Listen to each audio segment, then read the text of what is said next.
Right now it is time for us to check sports. We'll bring in Mike Cozzi. Good morning, Mike. We both start off the NFL season with one win. Did we?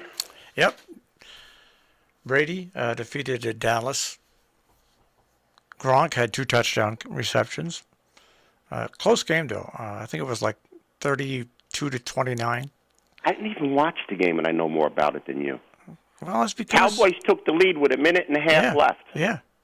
And Brady went down the field and won the game again. Yep. So all you Brady haters, suck it. Yeah. He did it again. He did it again.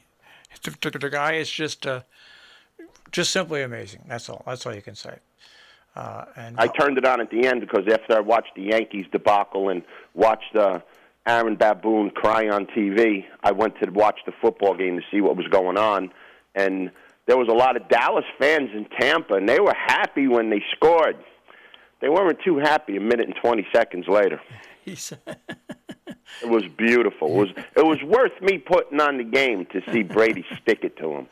All right, so anyway, so that's that. The Jays won their 8th straight. The Yankees continue to sink like the rock in the proverbial ocean that has just been thrown in. Just absolutely amazing. One of my crybaby Yankee fans sent me a nice stat this morning. It's the first time since 1908 that the Yankees were swept a 4-game series at home and never had a lead. It's what they did. I've said it all along, and I'm a big Yankee fan. Their inconsistency, their unprofessionalism, they put win streaks together, then they have these horrible streaks. They're just not a very good fundamental baseball team right now. And if Aaron Boone is the manager next year, I can't believe it because there's a lot of people running things that aren't really running things in the world today. Yeah. And Aaron Boone's not running the Yankees. He's not running the Yankees. Somebody else is running the Yankees. It's not Aaron Boone because Aaron Boone knows better that you can't keep banging your head against the wall and expect a different result. Yeah. You can't keep going up there trying to jack balls out when half the field is wide open for you. But the Yankees have a full lineup of people that just want to do that. They looked great in the 9th inning when they hit 2 home runs. Sanchez hit a homer, and the other Bean guy on Voit, he hit a home run. Oh, that looked great. Too bad nobody was on, and they had a 3-run lead already. You only got 2 runs back, or whatever the score was. It was meaningless, and that's all the Yankees hit are meaningless home runs. When they have 2 or 3 guys on base and they need that little base hit to score 2 runs, they can't get it because they're looking to jack the ball 500 feet. And that's the Yankees' problem, and it's the problem of a lot of other teams. But the Yankees, because they're the Yankees, it's very evident and it's in front of you. Until the Yankees start changing the way they play, they're going to lose. Remember when the Yankees won 13 games? Yeah. They're not doing what they were doing then. They're not playing small ball. They're not stealing bases because the fat cats got better, and they're in the lineup. And I told you, and you said it, you got to stay with the guys you're winning with. Yep. But, people don't pay $5,000 a seat to go watch those guys. They pay to watch Rizzo and Gallo and Judge, the failures of the team.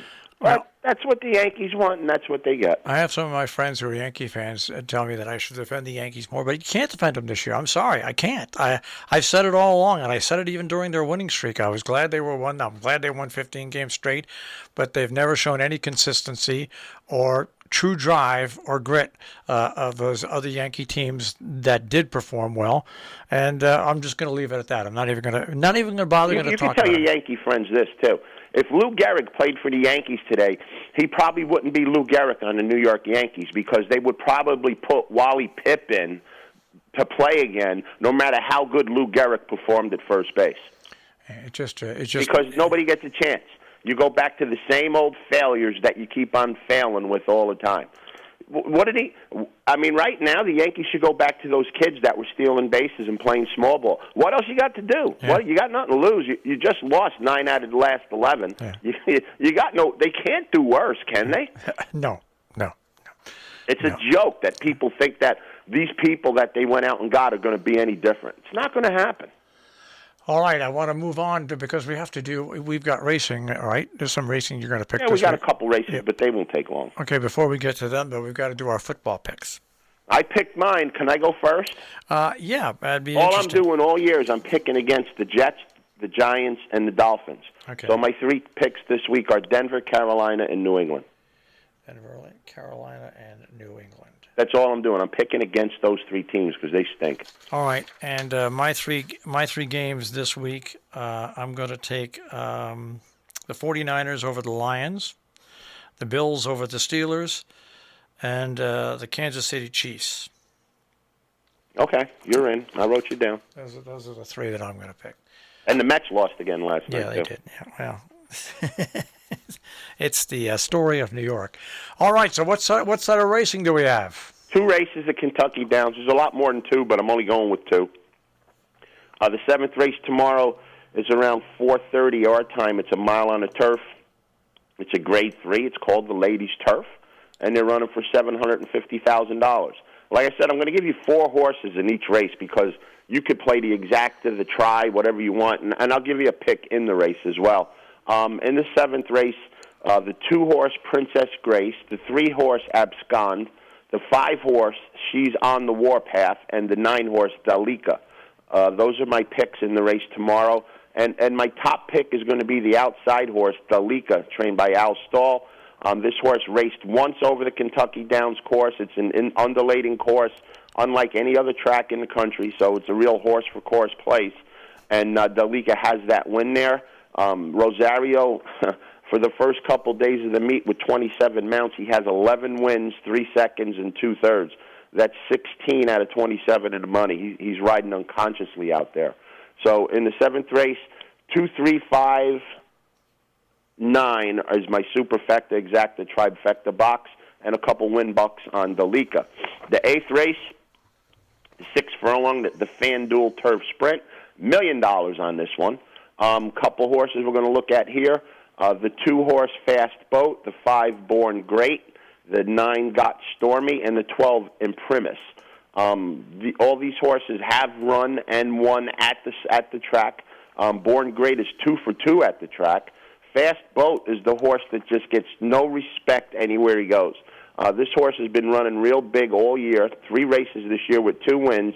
In the Jaipur, he got knocked out at the start, and they let him come back in the Troy and win going away at almost 11-1. He's 10-1 morning line again tomorrow, and he gets Rosario again.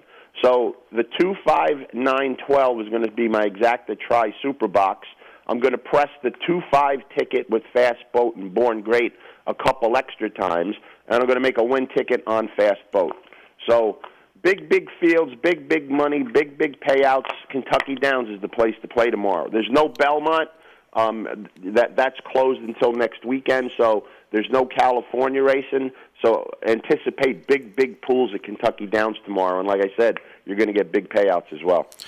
All right, and of course, during the course of this coming weekend, we'll have some college football and some baseball and some, I guess we can call it the National Football League on Sunday and then Monday, and we'll see what happens next week.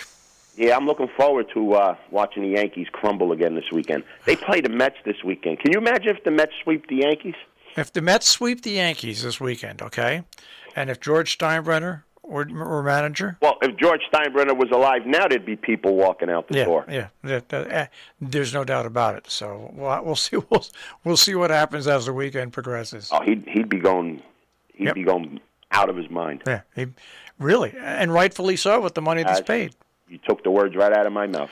All right, Mike, have a great weekend, and we'll speak to you next week. You too, guys. Have a nice weekend. Take care. Mike Cozzi with the Check on Sports this morning here on Robin Hood Radio.